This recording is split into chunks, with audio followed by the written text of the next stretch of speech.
여러분 안녕하십니까, 진성호입니다.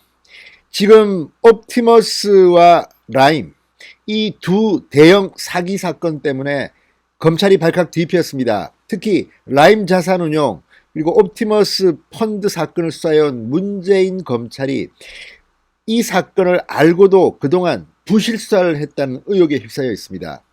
윤석열 검찰총장이 이러한 사실들을 제대로 보고받지도 못했다는 정황들도 드러나고 있습니다.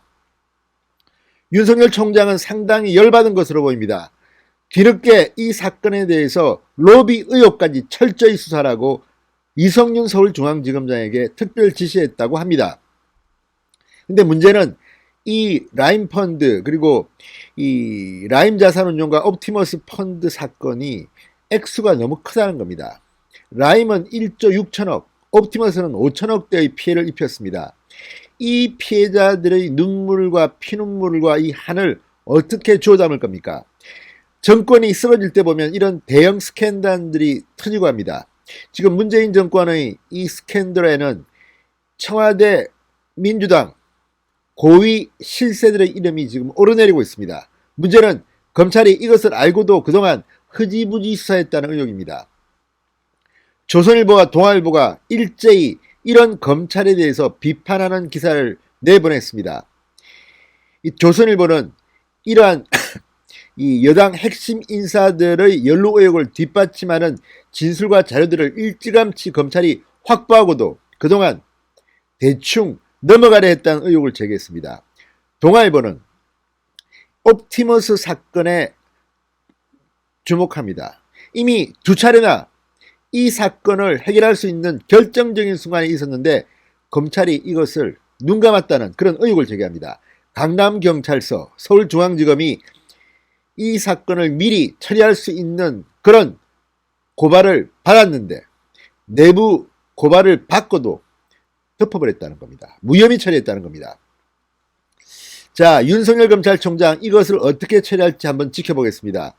자, 이것은 정치권 인사들의 운명도 결정하겠지만 검찰 내부의 정치적 중립을 지키자는 정치검사들의 운명도 좌우될 것 같습니다.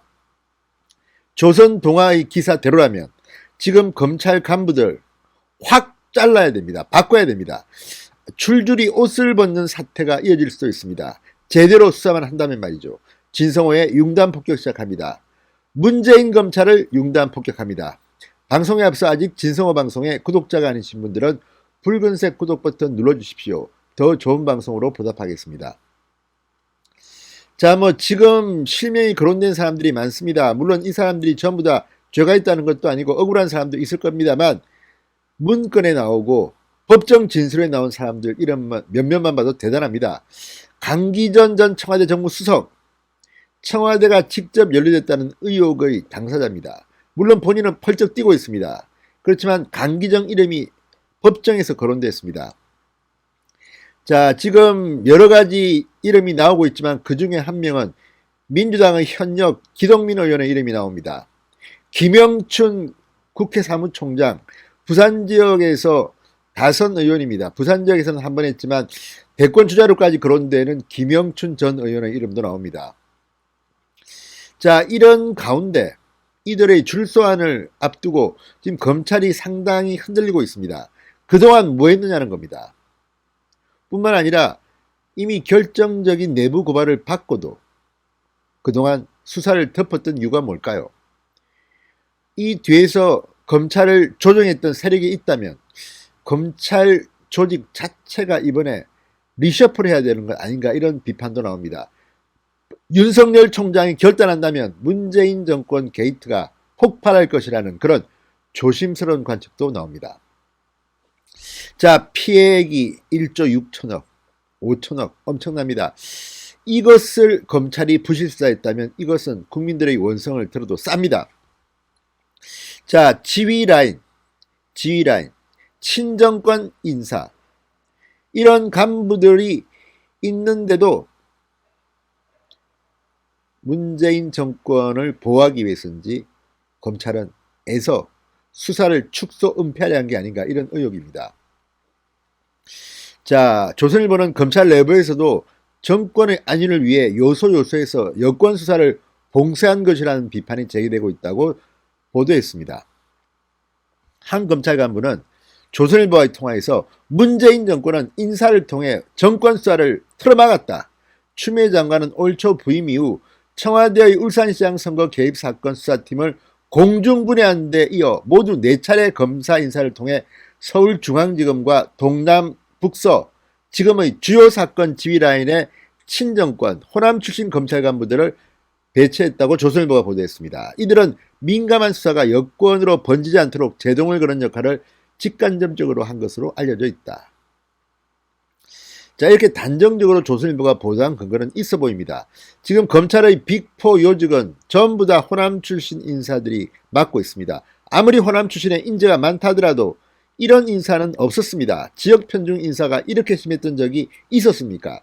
독재 정권 시절도 이렇게는 안 했다는 비판이 나오고 있습니다. 추미애 장관은 무엇이 무서워서 이렇게 인사를 한 것일까요? 이런 인사를 통해서 문재인 정권 게이트를 막으려 한 것은 아닌가, 이런 의혹이 제기되고 있는 겁니다. 자, 서울중앙지검 문재인 대통령의 경희대 후배 이성윤 지검장이 있는 곳입니다.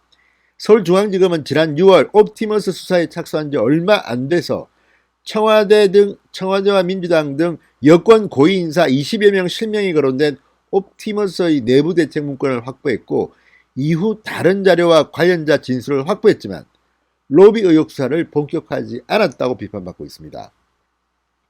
지난해 말 라임 수사에 나온 서울 남부지검에 대해서도 이미 알려진 여권 인사 외에도 정권 핵심 실세 로비가 있었다는 관련자 진술을 받았지만 지휘부가 소극적이었다는 말이 나왔다고 합니다. 자, 그러다 지난 8일 서울 남부지법 재판 법정에서 김봉현 전 회장에 대한 김봉현 회장이 폭탄 선언을 했습니다. 폭탄 진술을 했습니다. 강기정 전 청와대 정무수석에게 5천만 원을 전달했다. 5만 원권 천장 쇼핑백 담아서 전달했다는 진술이 나왔습니다. 자, 라임 전주 몸통 김봉현 전 스타모빌리티 회장의 정언이 그것입니다. 자, 검찰 관계자들은 한결같이 윤석열 검찰총장에게 보고하지 않은 것은 상당히 의도적이다, 이렇게 지적합니다. 윤석열 총장은 정말 이거 완전히 허수아비 총장입니까 뭡니까? 이렇게 밑에서 전행을 하는데도 뭐 하고 있습니까? 자, 이제 참을 만큼 참지 않았습니까? 한번 폭발을 해야 될 때가 된 것 같습니다. 자, 동아일보는 상당히 구체적인 단독 보도 기사를 냈습니다. 자, 옵티머스 사기 행각을 막을 결정적인 2차례의 찬스가 있었는데 검찰이 묵살했다는 겁니다.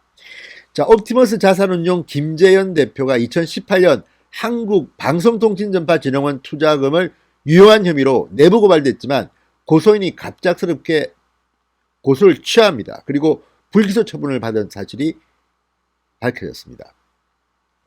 자, 한국방송통신전파진흥원 국가의 공기관 투자금을 유용했다? 누구의 빽이 없으면 이런 투자금이 이곳으로 올 리도 없거니와, 이거는 정말 굉장히 중요한 건데도 검찰은 묵살했습니다.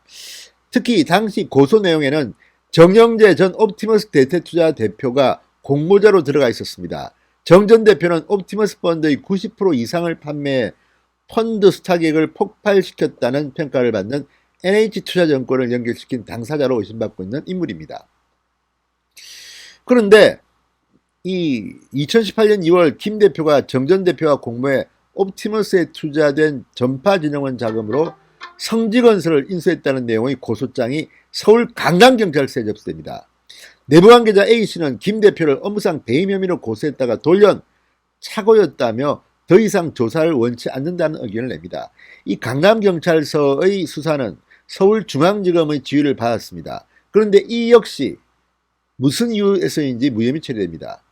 아무리 그렇지만 내부 고발자가 취소한다고 착오했다고 말한다고 해서 수사한 내용이 있을 텐데 중단하는 게 말이 됩니까? 누가 봐도 이상한 수사입니다. 게다가 당사자인 전파진흥원도 뒤늦게 펀드 투자금이 성지건설 인수자금으로 유용된 것을 알고 김 대표에 대해서 횡령, 배임, 자본시장법 위반 등 혐의로 2018년 10월 검찰에 수사 의뢰합니다. 전파진흥원이 옵티머스 펀드에 투자한 자금이 공공기관 매출채권에 투자되어야 하는데도 엉뚱하게도 성지건설 인수자금으로 쓰인 겁니다. 그런데 경찰 수사, 강남서 수사를 지휘했고 수사 의뢰 사건을 맡은 서울중앙지검이 모두 무혐의 처리해버립니다. 정권의 압력이 가했을 거라는 짐작을 하는 대목입니다. 이거는 누가 봐도 명백한 불법입니다. 전파진흥원이 공공기관 매출채권에 투자해달라고 펀드에 투자한 자금이 엉뚱하게 성지건설 인수자금으로 썼는데 이걸 갖다가 검찰이 무혐의 처리했다? 누가 봐도 이상합니다. 자, 이런 결정적인 두 번의 찬스, 강남경찰서에 대한 고소, 성지건설 인수자금으로 유용된 데 대한 전파진흥원의 서울중앙지검 수사 의뢰, 두 번의 기회가 있었습니다만 다 검찰이 킬해버린 겁니다. 자, 이제 어떻게 할 겁니까? 지금 보면 서울중앙지검장을 지낸 윤석열 검찰총장도 이 문제로부터는 자유롭지 못해 보입니다. 제 눈에는. 자, 어쨌든 이 옵티머스 라임 각각 1조 6천억, 5천억 엄청난 피해자를 울린 사건입니다. 그런데 윤석열 총장은 제대로 보고도 받지 못하고 언론을 통해서 알았다. 이런 게 정상적인 대한민국 검찰의 모습입니까? 아무튼 윤석열 총장이 결단을 내리면 검찰 조직이 크게 흔들 것 같습니다. 아무리 추미애 법무부 장관이 인사권을 갖고 있다 하더라도 윤석열 총장이 감찰을 통해서 이런 수사를 묵살시키고 은폐 조작한 혐의가 있는 검찰 간부들을 제대로 처리한다면 어느 정도 질서는 유지될 것 같습니다. 자, 윤석열이 열받았습니다. 검찰 뒤폈습니다. 그러면 그 다음 순서는 어떻게 되겠습니까? 이번 국정감사에서 이 문제는 반드시 짚어보기 바랍니다. 자, 그전에는 추미애 등등 그런 데 했지만 옵티머스와 라임은 이번 국정감사에서 큰 이슈는 아니었습니다. 그렇지만 최근 터진 언론 보도를 통해서 이제 국정감사에서 이 문제는 폭발적인 이슈가 될 겁니다. 과거 DJ 정권, YS 정권 말기에도 언론의 특종을 통해서 검찰의 수사가 가소화된 적이 있습니다. DJ 측근, YS 측근들 줄줄이 깜빵으로 갔습니다. 아들들도 깜빵으로 갔습니다. 이게 다 아무리 정권이 검찰에 압력을 가해도 언론에 공개되면 덮기가 힘든 이유입니다. 지금 라임과 옵티머스가 그렇습니다. 윤석열 총장 단비하시기 바랍니다. 진성호의 융단 폭격이었습니다. 여러분 감사합니다.